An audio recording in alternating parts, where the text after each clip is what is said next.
మాట్లాడినప్పుడు మనం సైలెంట్లో ఉండాలి. మన సెల్లెప్పుడు కూడా డిస్టర్బెన్స్. సోదరులారా, రాజ్యాంగం అనేది బ్రిటిష్ వాళ్ళ కాలంలోనే రాజ్యాంగం ఉండింది. బ్రిటిష్ వాళ్ళు పరిపాలించేటప్పుడే రాజ్యాంగం ఉండింది. ఆ రాజ్యాంగానికి అనుకూలంగా పరిపాలన జరిగేదన్నమాట. ఒక నియమ నిబంధనలు రాసుకోవడమే రాజ్యాంగం.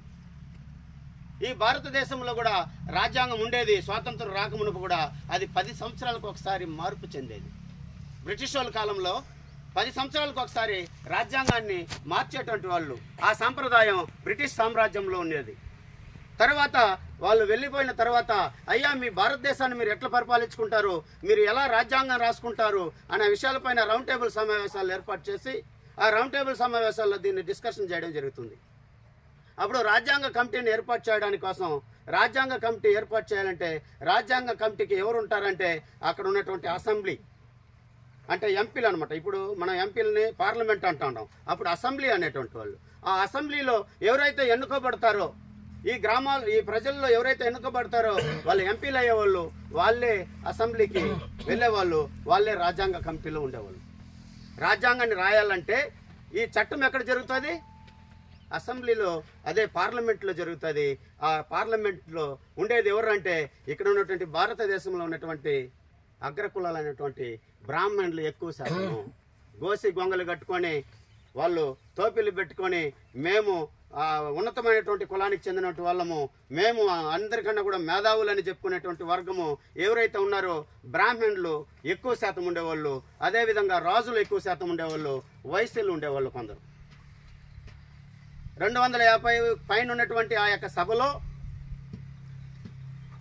ఎక్కువ భాగం ఉండేటువంటి వాళ్ళు ఎవరంటే 95% కన్నా ఎక్కువ ప్రజలు ఉండేది వాళ్ళు ఎవరంటే ఆ రాజ్యాంగ కమిటీలో ఎన్నుకోబడిన వాళ్ళు ఎవరంటే బ్రాహ్మణ క్షత్రియ వైశ్యులు మాత్రమే అనేది మనం గుర్తించాలా ప్రియమైనటువంటి సోదరులారా.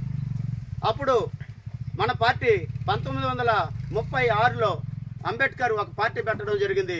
ముస్లిం లీగ్ పార్టీలు కూడా కొంత వచ్చడం జరిగింది. ముస్లిం లీగ్ పార్టీ ఎవరంటే అప్పుడు జిన్నా అధ్యక్షతన కొందరు ఎంపీలుగా గెలిచి కొందరు ముస్లిం సోదరులు కూడా రాజ్యాంగ కమిటీకి రావడం జరిగింది. వాళ్ళని కూడా పక్కన పెట్టి రాజ్యాంగ కమిటీని నిర్ణయించడం జరిగింది. అప్పుడు అంబేద్కర్ లేసి దాన్ని వ్యతిరేకించడం జరిగింది. ముస్లింలు రాకుండా వాళ్ళకి ఏదో వాళ్ళు అడుగుతున్నటువంటి న్యాయాన్ని మీరు చేయకుండా మీరు రాజ్యాంగ కమిటీని మీరు ఎన్నుకోబడితే, రాజ్యాంగం మీరు రాసినట్లయితే అది చల్లదు, అది సమంజసం కాదని బాబాసాహెబ్ అంబేద్కర్ ఆ రోజు పార్లమెంట్లో విమర్శించడం జరిగింది, నిలయడం జరిగిన విషయాన్ని మన ముస్లిం సోదరులందరూ కూడా ఇక్కడ గుర్తుపెట్టుకోవాల్సిన అవసరం ఉంది.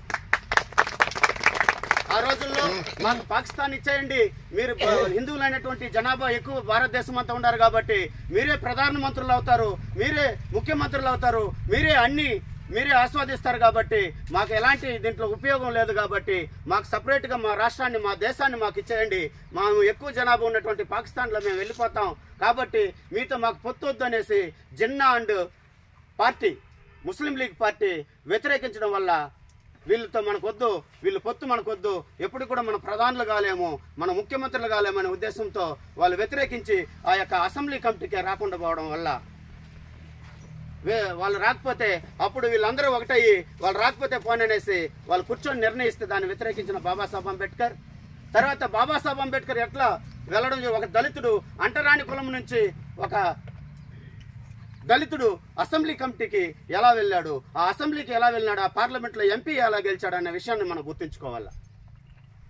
అసలు చదువుకోనేకూడదు, అసలు గ్రామాల నుంచి చెప్పులేసుకొని గ్రామాలకు పోకూడదు, అంటరాని వాడు ఒక కులంలో పుట్టిన వ్యక్తి ఒక ఎంపీగా గెలిచి ఎలా వెళ్ళాడు అనేది ఫస్ట్ మనం గమనించాలా.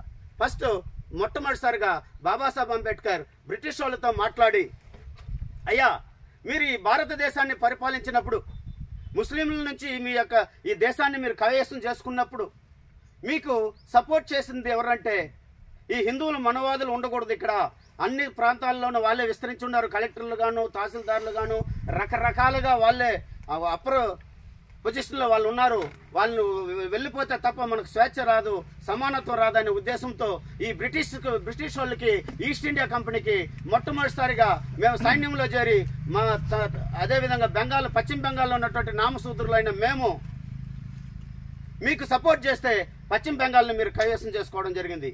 అదేవిధంగా ఆంధ్రప్రదేశ్లో మాలా మాదిగలు ఎక్కువ ఉండి అక్కడ మీ సైన్యంలో చేరడం వల్ల మా ప్రభావంతోనే మీరు ఆంధ్రప్రదేశ్ని మీరు కైవసం చేసుకోవడం జరిగింది. అదేవిధంగా తమిళనాడులో పర్యాలు సఖ్యులు ఉన్నారు. అక్కడ కూడా మా జనాభా అంతా కూడా మీరు సైన్యంలో చేర్చుకోవడం జరిగింది. మా హిందువులు అయితే మమ్మల్ని చేర్చుకోలేదు. మేమందరూ కూడా మీ సైన్యంలో చేరడం వల్ల తమిళనాడు రాష్ట్రాన్ని మీరు కూడా కైవసం చేసుకోవడం జరిగింది. అదేవిధంగా కేరళలో పులియాలు, అదేవిధంగా మహారాష్ట్రలో మహర్లు, అదేవిధంగా ఉత్తరప్రదేశ్లో చమర్లు, అదేవిధంగా ప్రతి రాష్ట్రంలో కూడా మా ప్రజలంతా కూడా మీ యొక్క సైన్యంలో చేరడం వల్ల ఈ దేశంలో ఉన్నటువంటి మనవాదులైనటువంటి బ్రాహ్మణ